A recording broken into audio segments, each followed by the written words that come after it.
Hello, Frugal fans. Once again, this is Captain Frugal, and I'm reviewing my stash to save you cash. And today I'll be reviewing the Superior Foes of Spider-Man issue number 11. Alright, Frugal fans. Once again, this issue is another fill-in issue. It does not have the normal writer of Nick Spencer and artist Steve Lieber.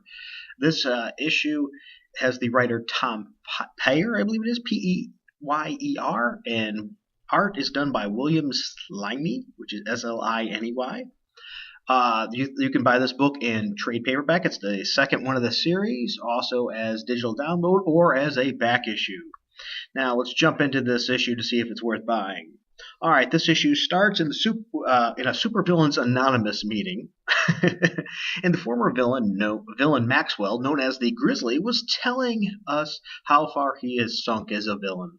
He would now lure drunks into a secluded place by playing children's songs and then rob them. So we then get a flashback of what happened in this story. We see the Grizzly and his robberies and how they were different. He would just take enough money usually to buy food, and he was so lonely he would share the food with his victims. He would tell the victims about what has happened in his past.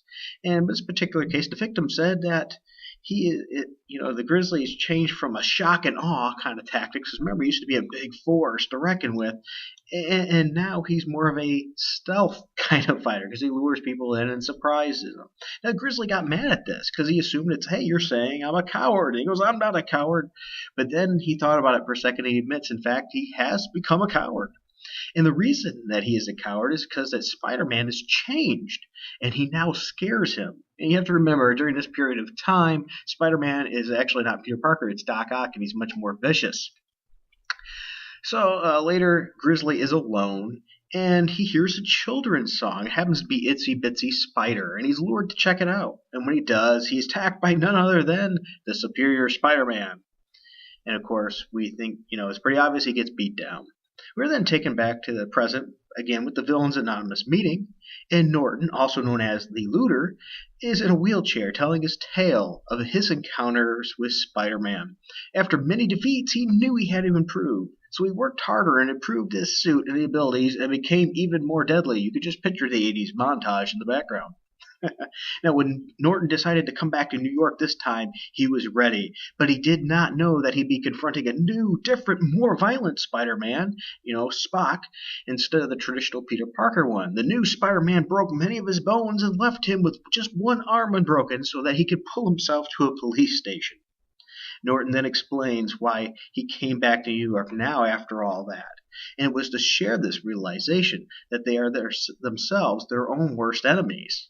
And this is the end of this issue.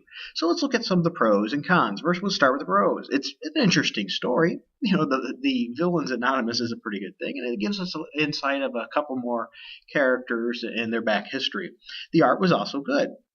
It was also interesting to see other unsuccessful villains and what issues they have. All right, so let's look at the cons. It is an interesting story, but it did not contain any of the main characters of the book.